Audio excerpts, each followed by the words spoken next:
way I did the research, I'm not sure what is the right way to do. There's 3 steps. The first step was the bottom-up research approach. So what we have done is BOP needs driven. What exactly do they need in the BOP? This is the very first thing I think is needed. Versus the top needs driven. Top is the top of the pyramid. Like when you develop technologies in the developed countries like Japan or in the US, of course the market is, we know the customer, we know their requirements. So all the technologies that develop in the top world, it is dependent or it considered the requirements of the top people. But the way the technology goes to the BOP, it goes to the BOP, the same technology go to the BOP, but unfortunately it was not really developed by considering the requirement of the BOP people. So unfortunately what happens, they really customize it to the local, it costs more money. So why not, if we can develop something from the BOP requirements, we can design something truly pinpointed that will respond to their requirement in the long run. It can be cheap and sustainable. And of course there are also policy-driven, profit-driven, and technology-driven technology development scheme. Like in the university, of course, we try to take a look at the whether we can publish a journal or whether we can come up with some new technology. This is performance-based technology development. Some sponsored research area, they of course is policy-driven, and company wants to do profit-driven. Nothing is bad, but they have their different goals. But for the BOP, this is my belief that BOP needs-driven technology is required. And in my next slide, I will explain BOP research cannot be done by a single organization. It needs partnership, meaning multi-dimensional, multi-discipline skill is necessary. So partnering with other stakeholders like the academia, industry, government, community is necessary. And then through this process, we can develop models for the masters of the BOP.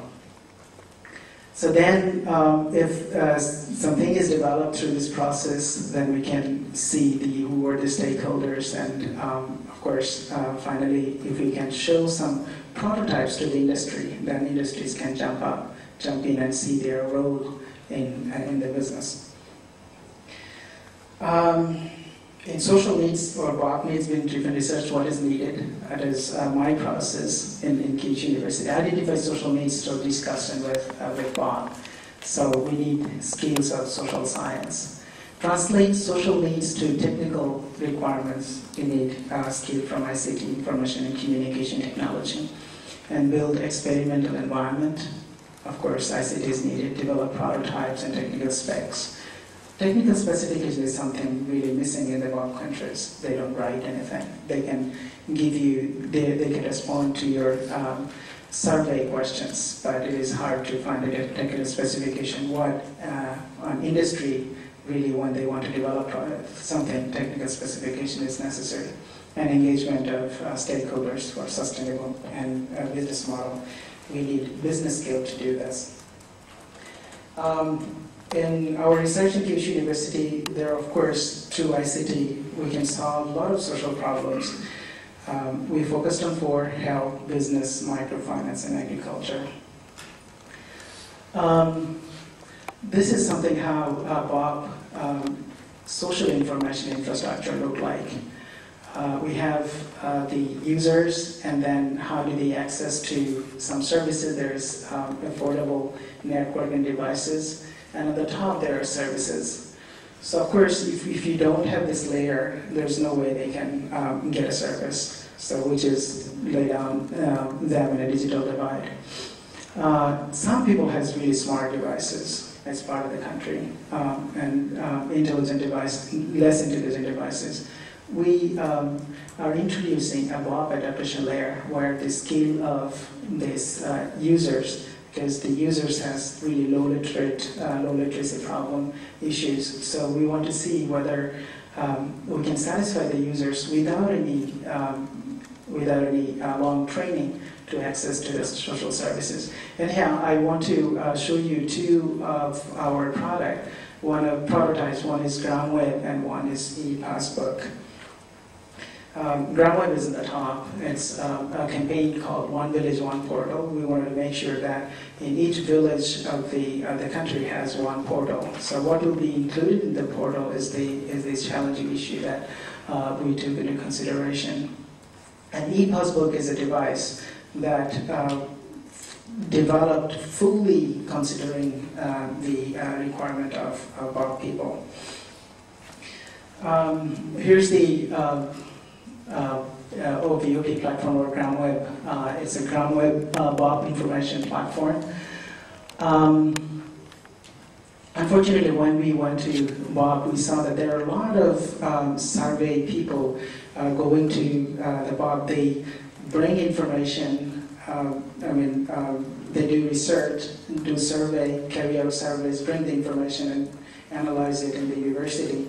And what do they do? The result of this, of their surveys, it's in either in journals or some documentation in the library. But unfortunately, three things happen. Number one, the BOP people never have access to that information. And the second thing, what happens is BOP is about the BOP information, but this BOP information never stays in the village. And the third thing is they never participate in the business, information business. So it was our challenge to make sure whether we can keep this village information in the village. And that information is really not very difficult to collect by the villagers. So they can collect the information and put it in their website. Of course, there are a lot of challenges like how to collect this information, how to digitize that information. Do they have the right infrastructure, right technical knowledge or not? So these are the challenges, and these challenges lead us to develop some technologies. One gentleman in the morning was saying that there is nothing wrong with being disabled physically, but the technology is there that can solve a lot of problems. So we were happy to see the challenges, but we also, at the same time, we developed technologies to collect and upload village information on the OVOP. So right now, we have collected what information is needed by the MDG, Millennium Development Goal. They have 8 goals, and number 8 goal is to monitor what is happening in the country. So in developed countries, in Bangladesh, Bangladesh Bureau of Statistics, they collect information. It takes 10 long years to collect the information. In Japan, it takes 5 years. Of course, when they do this called Seichosa. But the information is already there in all Yakuba in Japan. But in the BOP countries, the Yakuba doesn't really function well, so the information is missing there. So if the information is collected almost every day, villagers are the most, they can collect this information rightly and put it in the website, so we can see the status of the whole country in a second, or every day you can see that. This is one powerful platform can GroundWeb present. And we can also, the customers can be the MDG status monitoring report as well. Right at this moment, we started with 30 sites, but just last week, we made it open for public. Just asked the villagers who wants to own this site, their villagers. 1,000 people have applied. So soon we are going to open it for 1,000 villages and 1,000 customers. The second thing I want to talk about is the ePassbook device. Initially, it was a requirement from the Grameen Communications. They support Grameen Bank by technologies. Grameen Bank borrowers, they did not have a device. What they have is a manual passbook to write down their loans and all the bank transactions. So they had a requirement how to digitize this passbook.